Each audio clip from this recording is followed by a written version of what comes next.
અધ્યક્ષતામાં પ્રાકૃતિક કૃષિ સમીક્ષા બેઠક યોજાઈ। જિલ્લા કલેક્ટર શ્રી અમિત પ્રકાશ યાદવની અધ્યક્ષતામાં કલેક્ટર કચેરી નડિયાદ ખાતે પ્રાકૃતિક કૃષિ સમીક્ષા બેઠક યોજાઈ, જેમાં જિલ્લા કલેક્ટર શ્રી પ્રાકૃતિક ખેતી અંતર્ગત ક્લસ્ટર બેઝ તાલીમ, ગ્રામ પંચાયત 75 પ્રાકૃતિક ખેતી કરતા ખેડૂતોનો રિપોર્ટ, ફાર્મર પ્રોડ્યુસર ઓર્ગેનાઇઝેશન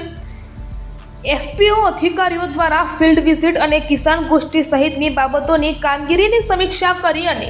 જિલ્લામાં પ્રાકૃતિક ખેતીનો વ્યાપ વધારવા જરૂરી માર્ગદર્શન આપ્યું હતું। વધુમાં કલેક્ટરશ્રીએ નિયમિત ધોરણે પ્રાકૃતિક ખેત પેદાશોના વેચાણ કેન્દ્રો કાર્યરત કરવા, ક્લસ્ટર દીઠ જીવામૃત બેંક બનાવવા તથા ખેડૂતોને જીવામૃત બનાવવા માટેની સબસિડી આપવા અને સફળ પ્રાકૃતિક ખેતી કરતા ખેડૂતોના સહકારથી જિલ્લાના અન્ય ખેડૂતોને પણ પ્રાકૃતિક ખેતી માટે પ્રોત્સાહન આપવા જણાવવામાં આવ્યું હતું। આ બેઠકમાં જિલ્લા વિકાસ અધિકારી શ્રી SD વસાવા, આત્મા પ્રોજેક્ટ ડાયરેક્ટર શ્રી, જિલ્લા ખેતીવાડી અધિકારી શ્રી,